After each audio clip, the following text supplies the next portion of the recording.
The star chart projected in blue light above Tahoe Kim's desk showed thousands of worlds across the Galactic Union. For 3 weeks, he had been comparing official maps as part of his job as a junior xenocartographer.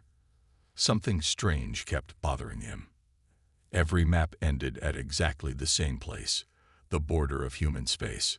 Tahoe zoomed in on the edge of human territory. Beyond it was nothing. Not unexplored space, which would be marked in standard gray. Not dangerous territory, which would show in red warning patterns. Just blank emptiness, as if the universe itself stopped existing. But Tahoe knew stars existed beyond that point. Anyone with a basic telescope could see them. He adjusted his uniform and walked down the curved hallway to Director Park's office. The older yeoman had been mapping stars for 60 years. "Director Park, may I ask you something about the official charts?" Tahoe asked after being invited in. "Of course. That's what I'm here for." The director's 4 eyes blinked in sequence, a sign of openness among his species. Tahoe projected the map from his tablet. "I've noticed all our charts end exactly at human territory. But there are clearly stars beyond. Why don't we map them?" The friendly expression on Director Park's face vanished. All 4 eyes blinked at once, a warning sign. "Some boundaries exist for good reasons, Tahoe," he said quietly. "I strongly suggest you focus on chartered space. But as cartographers, isn't it our job to? This conversation is over." Director Park's voice was suddenly cold. "Return to your assigned sector mapping." Confused, Tahoe left the office. He had never seen the calm director react that way to anything. That evening, Tahoe attended the quarterly Galactic Union reception. Representatives from all 57 member species gathered to discuss trade and politics. Tahoe only went because attendance was required for all Union employees. He stood alone near the food table, watching different species interact. The tall, thin Loraki, the short, 6-limbed Paring, the floating mist collectives that changed colors with their emotions, and the humans, so new to the galactic community, having joined only 80 years ago. Yet they had quickly established a large territory and gained surprising influence. "The food isn't much better on this side of the room," said a voice behind him. Tahoe turned to see a human woman in a diplomatic uniform. Her name badge read Juwu Han, Earth Embassy. "I was just thinking," Tahoe said, "about why you're standing alone at a networking event." Juwu asked with a smile. "Actually, about maps." The words came out before Tahoe could stop himself. "Maps." Her eyebrow raised slightly. "I'm a xenocartographer. I've noticed something odd about our star charts. They all end exactly at human space. No explanation, no notation. Just nothing beyond." Tahoe expected another dismissal like Director Park's. Instead, Juwu's smile changed into something more complex. "Funny how no one ever asks about that, isn't it?" she said quietly. Tahoe blinked in surprise. "You mean you know about this?" Juwu looked around the room, then lowered her voice. "Walk with me to get a drink." As they moved through the crowd, Juwu spoke without looking at him. "Every human knows the maps end at our territory. We're under strict orders never to discuss it with non-humans. But why? Is it some kind of territorial claim?" Juwu laughed, but there was no humor in it. "We wish it were that simple." They reached the drink station. Juwu took a glass of blue liquid and studied Tahoe carefully. "You seem genuinely curious, not just politically motivated. That's rare." She handed him a small data chip. "My private contact. If you're serious about understanding the boundary, message me tomorrow." Before Tahoe could respond, an older human in a military uniform approached. The golden pins on his collar marked him as someone important. "Diplomat Han," the man said with a nod. "Is this yeoman bothering you?" "Not at all, Admiral Minho. Tahoe here works in cartography. We were discussing star charts." The Admiral's friendly expression froze. "Star charts. Regional shipping routes," Juwu said smoothly. Nothing interesting. The Admiral looked at Tahoe for a long moment, then nodded. I see. Enjoy your evening. As he walked away, Ju whispered, Be careful who you ask about this. Some questions are dangerous. She stepped back with a professional smile. It was lovely meeting you, cartographer Kim. That night, Tahoe couldn't sleep. He kept thinking about the maps, Director Park's warning, and Ju's mysterious response. He held the small data chip, wondering what would happen if he contacted her. Something important lay beyond human space, something that made even his calm director nervous, something that humans protected or feared. Tomorrow, he would find out what. Tahoe stared at the data chip on his desk for 10 minutes before finally inserting it into his private terminal. He sent a simple message, I want to understand the boundary. The response came faster than he expected. Central Park, Observation Dome, 1 hour. The park at the center of Galactic Union headquarters was designed to accommodate all member species. Some areas had high gravity, others low. Some were hot and dry, others cold and wet. The observation dome sat in the middle, offering views of the stars above the station. Ju was already there when Tahoe arrived, staring up at the distant points of light. You actually came, she said without turning around. I wasn't sure you would. I have questions. Everyone does. Few ask them out loud. She gestured to the bench beside her. Sit. This dome is safe from listening devices. Tahoe sat carefully. I started collecting historical maps after our conversation.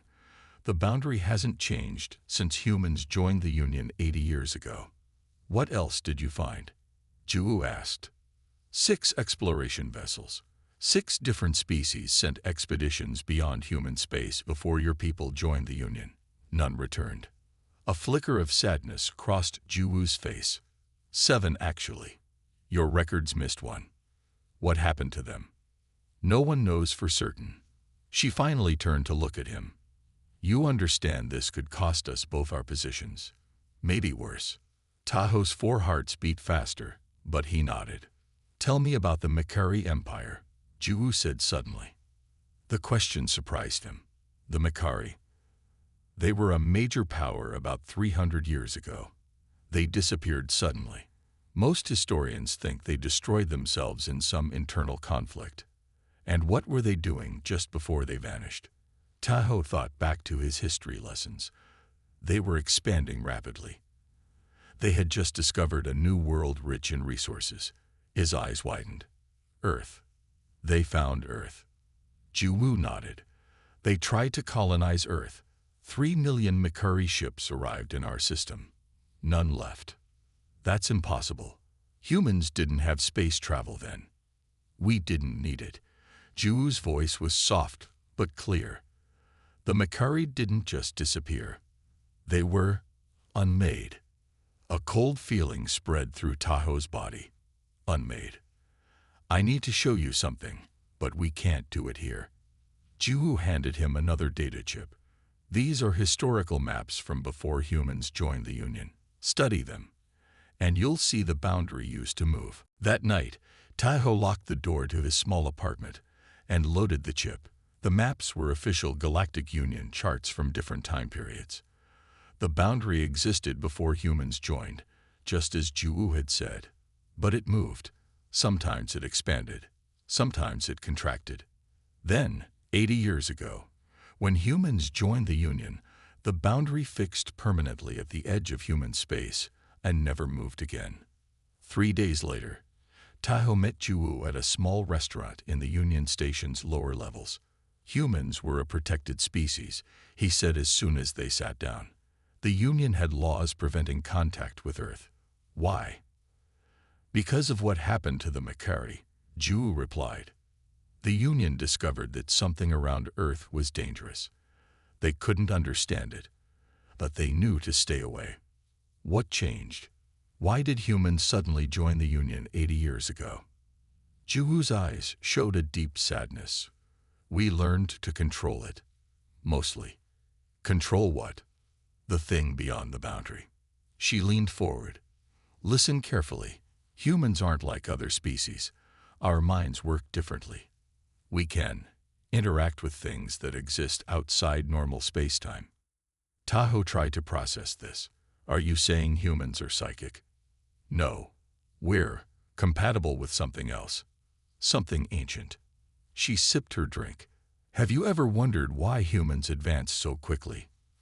From our first space flight to joining the Galactic Union in less than 300 years. Before Tahoe could answer, the restaurant door opened. Admiral Minho walked in with 2 security officers. Ju straightened immediately. Admiral. Diplomat Han.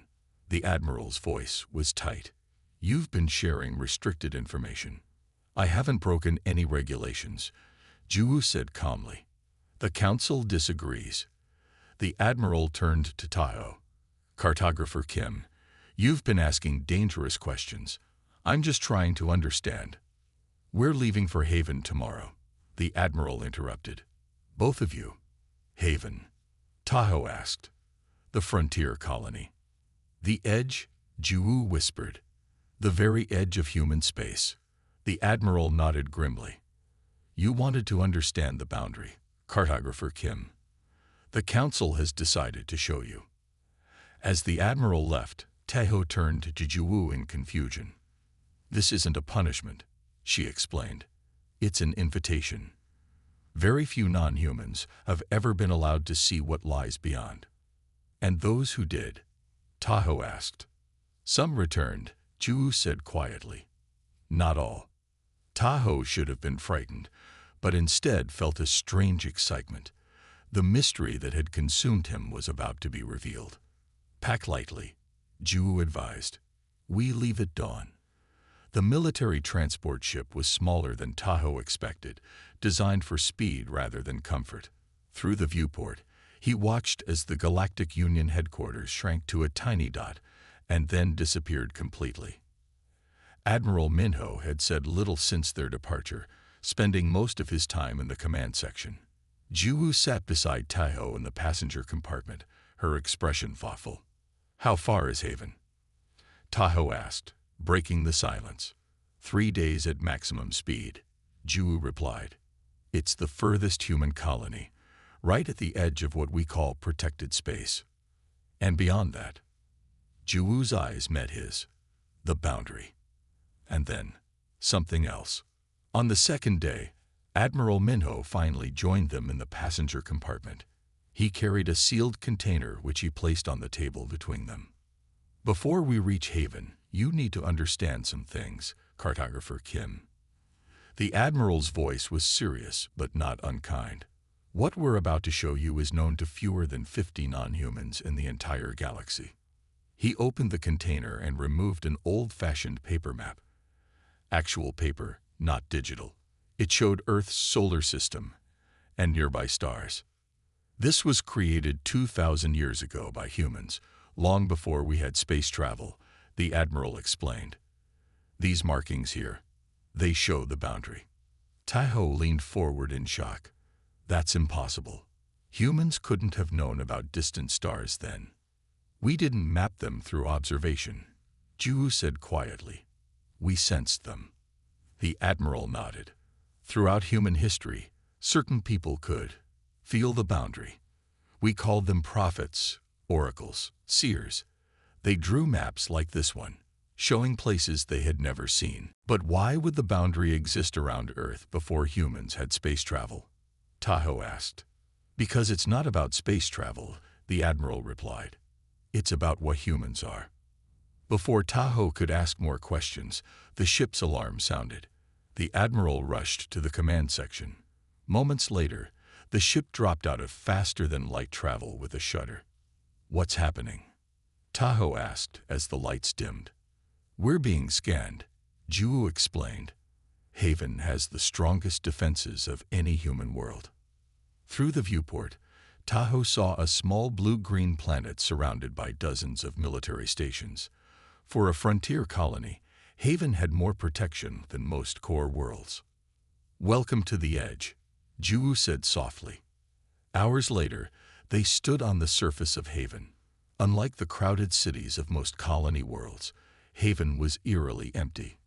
Beautiful buildings stood along clean streets, but few people walked them. Population 2 million.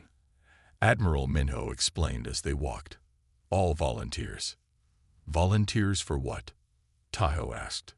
For living on the edge, a new voice answered. A tall human approached them. His uniform lacked any insignia, but the admiral immediately straightened. Commander Sunwoo, the admiral said with a respectful nod. Thank you for agreeing to meet us. When the council makes a request, I listen. Commander Sunwoo studied Tahoe with intense eyes. So this is the curious cartographer. They followed Commander Sunwoo to a small building at the edge of the city. Inside was a simple room with a large window facing away from the settlement, toward a mountain range in the distance. That ridge marks the official boundary, Commander Sunwoo explained. Beyond it is what we call the shimmer. I don't see anything unusual, Tahoe said, squinting at the mountains. You will at sunset, Ju promised. As they waited, Commander Sunwoo brought them drinks and sat across from Tahoe. Humans aren't the barrier, he said without preamble. We're the barrier keepers. What does that mean? Tahoe asked. It means we were chosen, Sunwoo replied, or created, or evolved. No one knows for certain. But humans can do something no other species can. We can interact with what lies beyond without being destroyed. What lies beyond? Something ancient, something that exists outside normal space-time. Commander Sunwoo's voice dropped lower. Something that finds most forms of conscious life. Disturbing. The room darkened as the sun began to set. Tahoe turned toward the window and felt his 4 hearts stop for a moment. Where there had been mountains before, there was now a shimmering curtain of light. Colors that shouldn't exist moved in patterns that hurt his eyes. The boundary was no longer invisible. It was a physical tear in reality. The shimmer is always there, Ju explained. But most species can only see it at certain times. Humans always see it. Those exploration ships, Tahoe whispered. The ones that never returned. They crossed into that. Admiral Minho nodded grimly. They didn't understand what they were seeing. They thought it was a natural phenomenon, or perhaps a new form of energy. What happened to them? Tomorrow, Commander Sunwoo said firmly. Tomorrow we will take you to the observation post. You'll see for yourself what happens when someone crosses the boundary. As darkness fell completely, the shimmer grew brighter, casting strange shadows across the room. Tahoe couldn't look away from it, despite the growing headache behind his eyes. Get some rest, Ju advised. Tomorrow will change everything you think you know about the universe. The morning sky above Haven was clear blue, giving no hint of the strange boundary visible at sunset. Commander Sunwoo led Tahoe, Ju, and Admiral Minho to a small airfield where a sturdy ground vehicle waited. The observation post is 10 kilometers beyond the city limits, Sunwoo explained as they climbed aboard. It's as close to the shimmer as non-humans can safely go. They drove in silence through empty grasslands. Tahoe noticed there were no animals, no birds, not even insects. Nothing lives near the boundary, Ju said, noticing his observation. Only humans can tolerate the proximity. The observation post was a simple concrete building half buried in the ground. Inside, screens covered the walls showing different views of the boundary.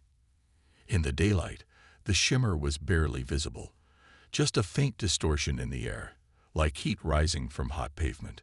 3 humans in plain gray uniforms worked at control stations. They nodded respectfully to Commander Sunwoo, but showed no curiosity about the visitors. Today is special, Sunwoo announced. We have a scheduled crossing. Someone is going beyond the boundary. Tahoe asked in shock. We send a drone through every 30 days, Admiral Minho explained. To maintain contact. Contact with what? Before anyone could answer, one of the technicians called out. Signal detected. Something's coming through from the other side. The main screen showed the shimmer rippling like disturbed water. Then a shape emerged, a vessel of some kind, but unlike any ship Tahoe had ever seen. It seemed to change shape as it moved, angles and curves flowing like liquid. It was both enormous and tiny at the same time, somehow occupying more space than it should. The hollow, Ju whispered. That's a ship? Tahoe asked, his voice shaking.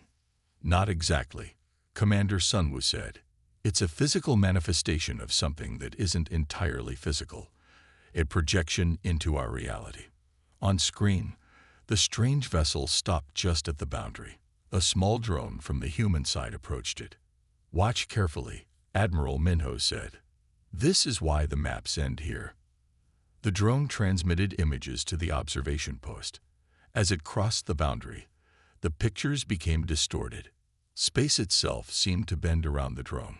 Stars visible in the background stretched into lines, then swirled into spirals. Time flows differently beyond the boundary, Sunwoo explained. Not forward and backward like here. More like all at once. The drone reached the strange vessel. Something extended from the vessel. Not a docking arm or a tractor beam, but a shifting pattern of light and shadow. Communication established, reported a technician. The hollow cannot speak to most species, Ju said quietly. When it tries, their minds break. But humans, our minds are structured differently.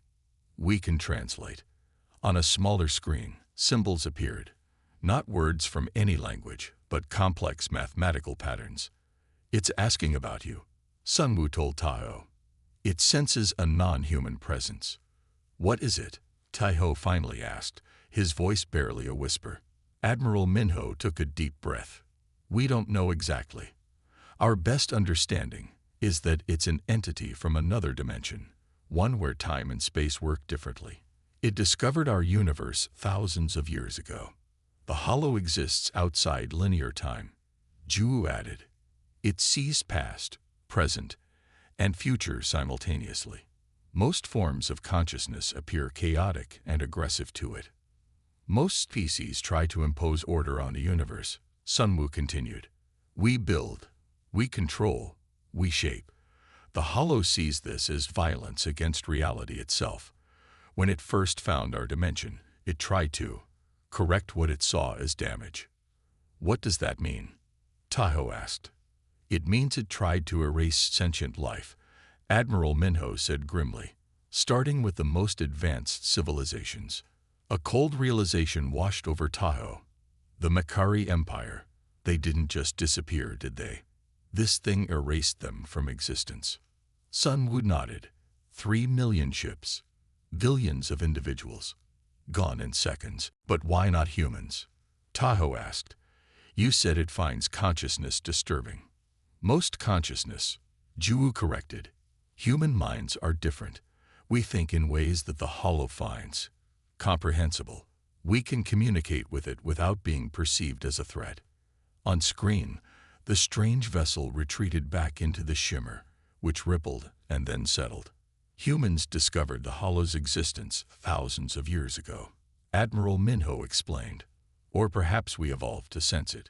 Throughout our history, certain humans could feel its presence. When we developed space travel and found the Galactic Union, Sunwoo continued, we realized we had a responsibility. We could communicate with the hollow. We could convince it not to correct other sentient species. So the boundary, Tahoe began, is a containment line. Ju finished, not to keep the hollow in. Nothing could do that. But to mark where normal space ends and its influence begins. The maps end at human space, Admiral Minho said quietly, because humans are the only thing standing between the rest of galactic civilization and something that doesn't understand why you should exist. Tahoe stared at the now calm shimmer on the screen, finally understanding the terrible burden humans carried. And no one dares to ask why, he whispered. There's one more thing you need to see, Commander Sunwoo said as they left the observation post. The sun was setting again, painting the sky in deep oranges and purples. Instead of returning to the city, their vehicle headed toward a hill overlooking the boundary. As they climbed out, Tahoe could see the shimmer beginning to appear, glowing stronger as darkness fell. This is Watcher's Hill, Admiral Minho explained. Every human colony has one. a place where we can see what we're protecting. At the top of the hill stood a simple stone monument. Carved into its surface were symbols Tahoe didn't recognize. "These are names," Ju said, running her fingers over the strange markings. "Names of those who maintained the first contact. The original guardians." "How long have humans been doing this?" Tahoe asked. "As long as humans have existed," Sunwoo replied. His voice had changed, becoming deeper, more formal. "Earth is not our homeworld. It's our post." The words hung in the air as Tahoe tried to understand. "Not your homeworld, but human evolution." "Was guided," Admiral Minho interrupted. "Directed toward a specific purpose by those who came before." "The ancients," Ju added. "They discovered the hollow first, thousands of years before any current species existed. They learned they couldn't communicate with it. Their minds were too rigid, too defined. So they created humans," Sunwoo continued, "or modified an existing species to become humans. They shaped our minds to be flexible, imaginative, able to grasp contradictions and paradoxes." Tahoe stared at the boundary, the truth slowly dawning on him. Humans were engineered specifically to contain the hollow. To communicate with it, Ju corrected, to help it understand our reality, to convince it not to erase sentient life. As darkness fell completely, something extraordinary happened. Human figures appeared on the hill around them, not solid, but not quite transparent either. They wore clothing from different time periods in human history. Some carried spears, others wore modern clothes. All faced the shimmer. "The hollow exists outside time," Admiral Minho explained quietly. "So do those who watch it. What you're seeing are echoes of guardians across thousands of years, all standing watch at the same moment." "Are they ghosts?" Tahoe whispered. "Time doesn't work the same near the boundary," Sunwoo said. "Past, present, future. They blur together here. These are real humans from different points in history, all performing the same duty." One of the figures turned toward them. A young woman in ancient clothing. She looked directly at Tahoe with eyes that seemed to contain galaxies. "We volunteered," she said, her voice somehow both distant and crystal clear. "All of us. Throughout time. The ancients didn't force us," Admiral Minho added. "They asked, and we agreed. Every human soul makes this choice." The spectral woman nodded and turned back to face the shimmer. "The maps end at human space," Ju said softly, "because what lies beyond isn't space anymore. It's something else entirely." "But why keep it secret?" Tahoe asked. "Why not tell the Galactic Union the truth?" "Fear," Sunwoo answered simply. "If other species knew what exists beyond the boundary, there would be panic. Some would try to destroy the hollow, which is impossible and would only provoke it. Others would worship it as a god. And some," Admiral Minho added grimly, "would try to use it as a weapon." As they spoke, the shimmer pulsed with new colors. The spectral guardians raised their hands in unison, and the boundary calmed again. "Every day, somewhere in human space, the hollow tests the boundary," Ju explained. "And every day, humans maintain the connection, the communication, the balance." Tahoe watched the silent guardians, understanding at last the weight humans carried. "What happens now?" he asked finally. "To me. I know the secret." "You return to the Galactic Union," Admiral Minho said. "You continue your work as a cartographer. But now you understand why the maps end where they do. And you never tell anyone what you've seen," Sunwoo added. "For their safety, not ours." As they walked back to the vehicle, Tahoe took one last look at the boundary and the silent guardians keeping their eternal watch. 3 days later, he stood at the window of his small apartment in Galactic Union headquarters, looking out at the stars. Somewhere among them, humans stood at the edge of reality, protecting species who would never know what was being done for them. That night, he completed his latest star chart. When he reached the edge of human space, he carefully marked the boundary with a simple line. No explanation, No notation, just as it had always been. But now he understood why the maps ended there, and why no one dared to ask why. The maps ended at human space not because of politics or fear, but because humans stood at the edge of everything the galaxy understood, not as conquerors or explorers, but as guardians, keeping watch at the boundary between existence and something far worse than oblivion.